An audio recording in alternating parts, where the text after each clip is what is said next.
Momento de oração.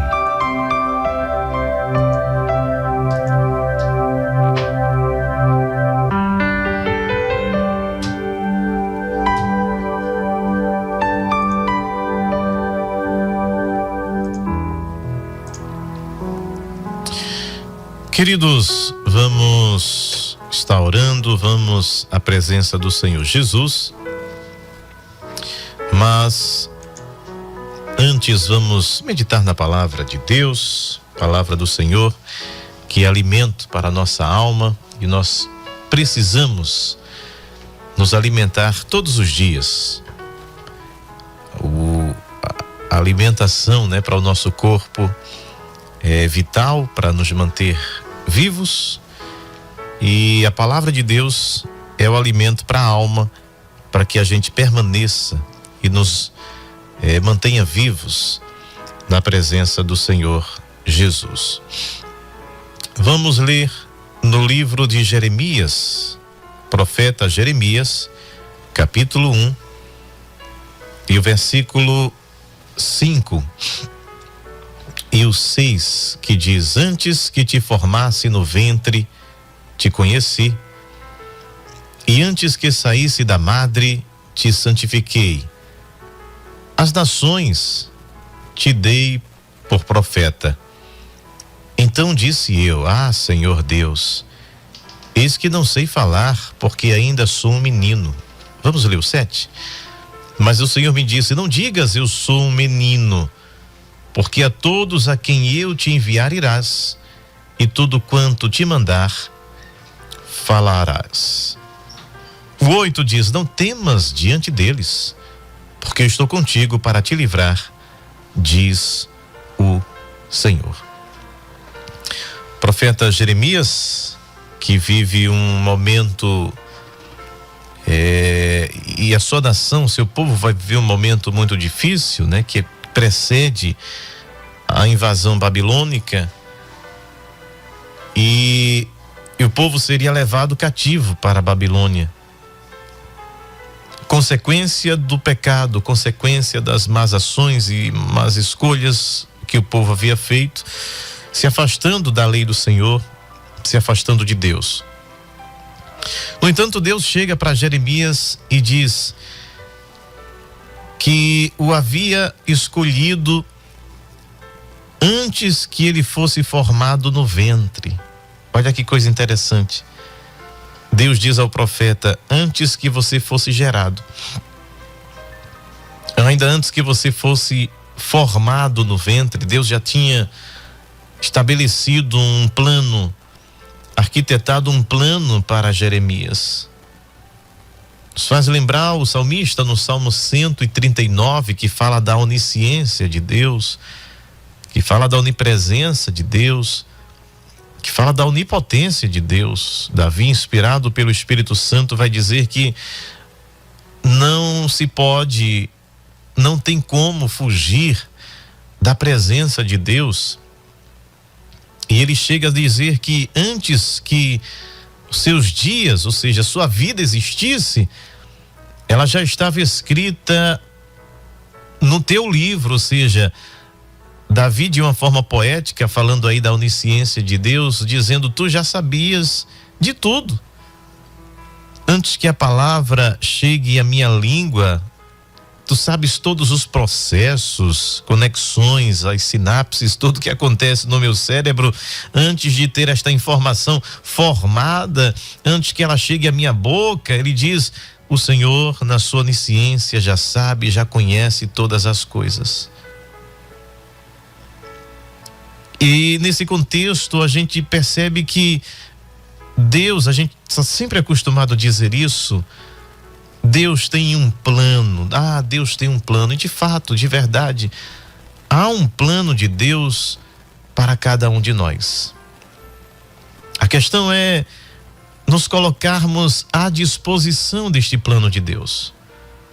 Porque Deus não força ninguém, Deus não criou máquinas, Deus não criou robôs, Deus criou pessoas com vontade, com sentimento, com vontade própria, com direito de escolher Que maravilha, que Deus tão bondoso e misericordioso, porque Ele poderia criar pessoas condicionadas a apenas lhe servirem e não terem o direito de fazer outra coisa a não ser de servir, mas isso seria ditatorial, seria terrível.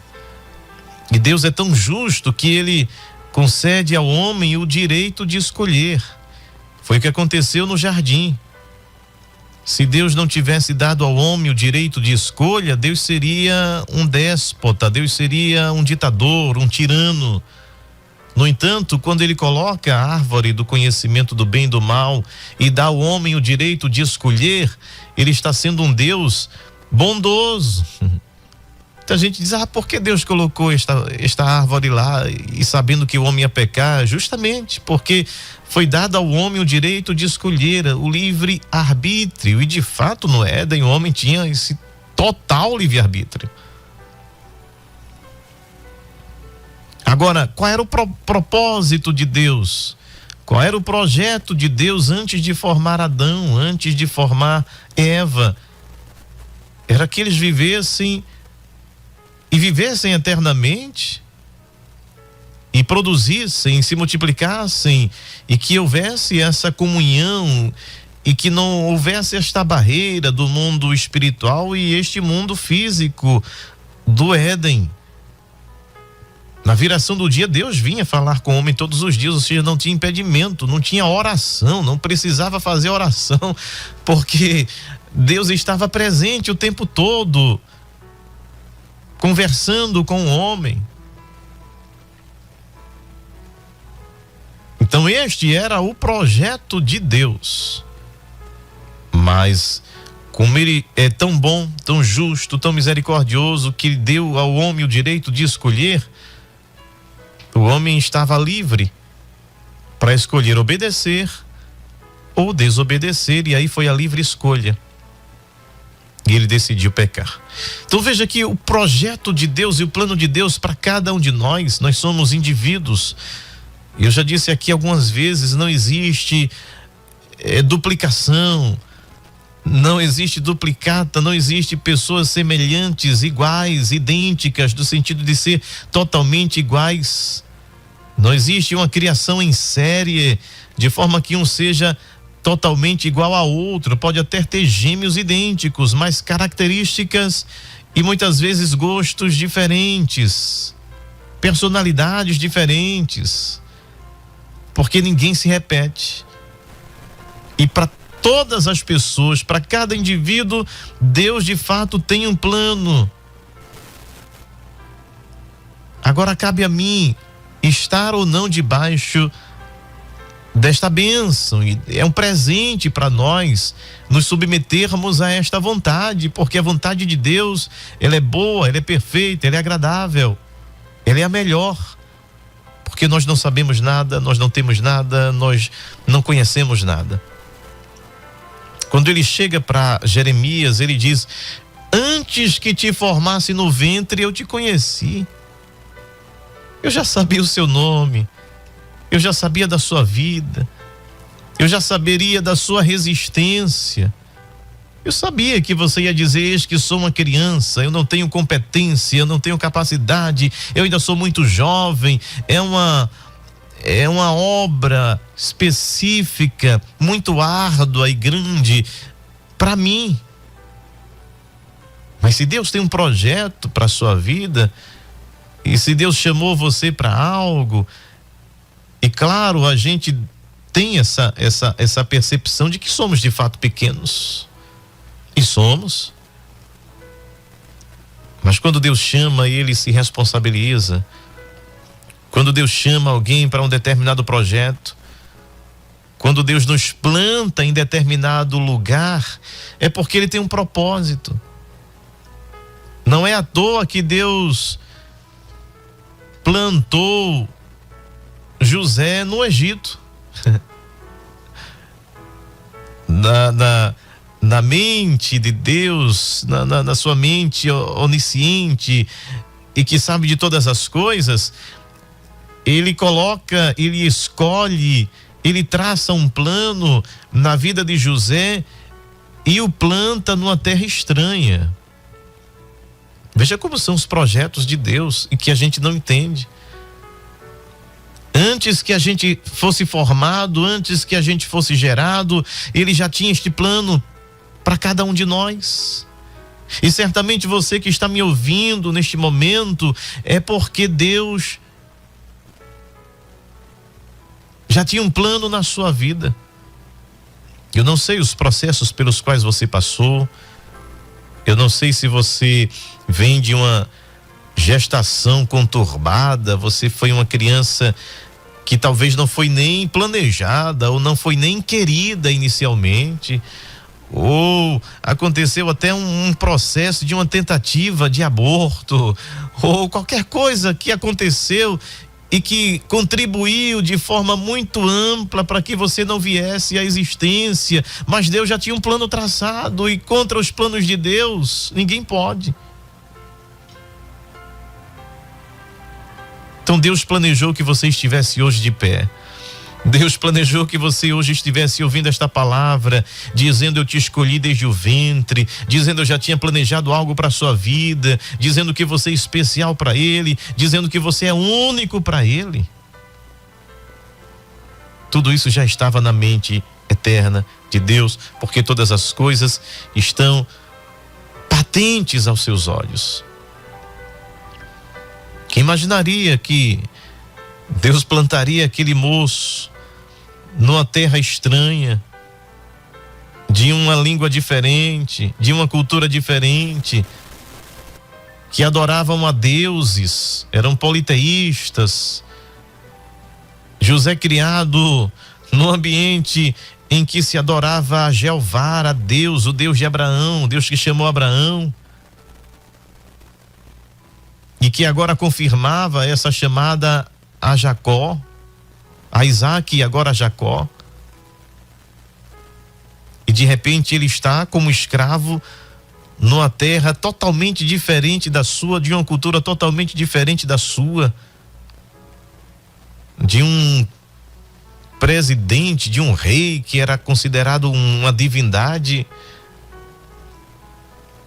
Mas é os planos de Deus, aquele que nos chamou antes da gente existir, antes que os teus ossos fossem formados no ventre da sua mãe, antes mesmo que as tuas células, quando os gametas masculino e feminino se juntaram ali e começou aquela divisão celular, Deus já tinha um plano traçado antes de tudo isso. Sabe por que o inimigo tem tanta fúria em destruir você, em acabar com a sua vida, em arruinar com você, em desestabilizar você, em trazer para você todo pânico, todo medo, toda ansiedade, para desestabilizar, para tirar você do eixo,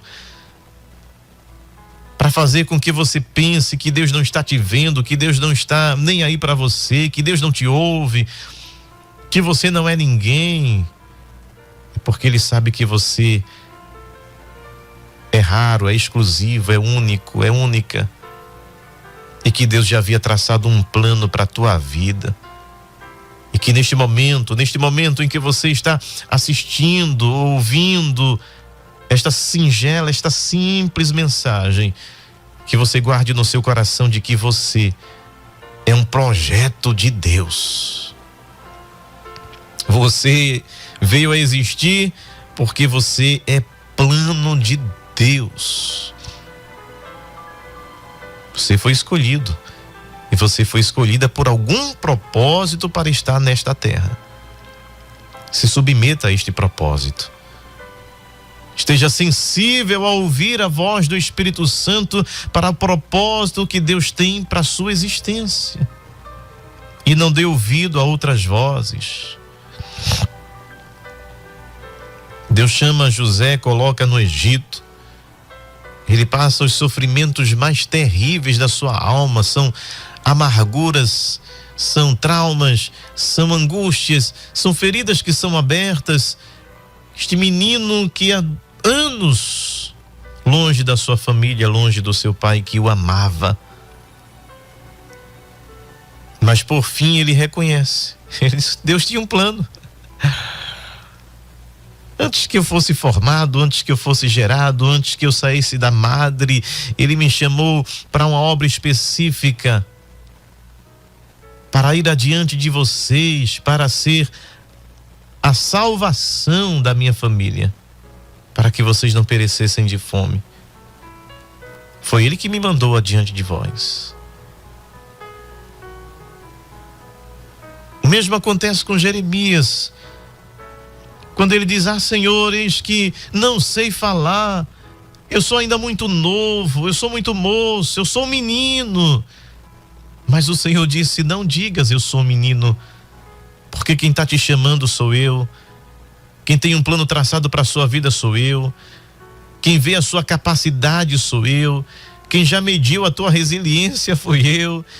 E é bom que você entenda e reconheça que você não é nada, que você é pequeno, que você é pó, que você é um menino, que você não sabe falar. Tudo isso é bom, porque a gente está vendo a nossa capacidade, não somos nós. E se Deus vai fazer, e Ele vai fazer através de nossas vidas, não é por nós, não é pelas nossas forças, não é pela nossa inteligência, não é pelos meus diplomas, não são pela minha posição social. Por causa dele. Ele chama o grande, mas ele também chama o pequeno. Ele chama o Paulo, poliglota, fariseu, que ensinava fariseus, mas ele chama também um tangedor de bois para ser um porta-voz e um arauto na terra. Ele chama grandes homens, mas ele chama também os pequeninos, porque ele já tinha esse plano traçado antes que você existisse. Então se sinta importante. Levanta a tua autoestima nesta manhã. Você está de pé, você está respirando, porque este Ser Supremo traçou um plano para que você estivesse de pé hoje. Então você é alguém, você é importante, você tem valor diante de Deus. Quando Jeremias diz, eu não sei falar, o que é que eu vou dizer? Aí Deus diz, não temas diante deles. Quem sou eu, Senhor, para falar, para chegar, para me pôr de pé, para me impor diante dessas autoridades? Mas o Senhor diz, não temas. E a palavra de Deus para você que foi escolhido, para mim que foi escolhido antes do ventre, Ele diz, eu estou contigo para te livrar, diz o Senhor. E estendeu o Senhor a sua mão, tocou-me na boca e disse-me o Senhor, eis que ponho as minhas palavras na tua boca. As palavras não são tuas. A força não vem de ti, a capacidade não vem de ti, mas sou eu quem toco em você, sou eu quem toco em teus lábios, sou eu que te dou força neste momento, sou eu quem te ergo nesta manhã, sou eu quem te tomo pela mão direita e te digo, não temas, porque eu sou contigo. E onde te mandar eu, tu irás. Serás como um testa de diamante, porque eu estarei na frente para te livrar. Tu és escolhido, tu és escolhida do Senhor. Amém, amém e amém. Pai bondoso, Deus querido, te louvamos e bendizemos o teu nome. Obrigado, Senhor, pela tua palavra, porque sabemos que tu tens um plano para cada vida, para cada ser, para cada alma que nos acompanha neste momento. Tu tens um plano determinado. E que nós estejamos no lugar de sermos contemplados, de sermos o alvo deste plano que é perfeito, que é o melhor para cada um de nós. E que possamos, Senhor, dar frutos onde o Senhor nos semear, onde o Senhor nos plantar, onde o Senhor nos levar. E que o teu plano seja executado em nós, que sejamos um canal, que sejamos a resposta tua para a vida de alguém. Usa-nos e faz-nos instrumento em tuas mãos, porque não é pela nossa força, não é pela nossa capacidade, mas é pela tua graça e é o teu chamado de forma individual sobre cada vida. Continua abençoando neste momento aqueles que neste momento estão sendo tocados por ti. Aqueles que neste momento dizem: Senhor, se há uma chamada e o Senhor tem um plano para a minha vida, que seja feita a tua vontade e não a minha. Continua nos abençoando e nos conduzindo ao Espírito Santo de Deus. É o que nós te pedimos e pela fé agradecemos, em nome de Jesus. Amém.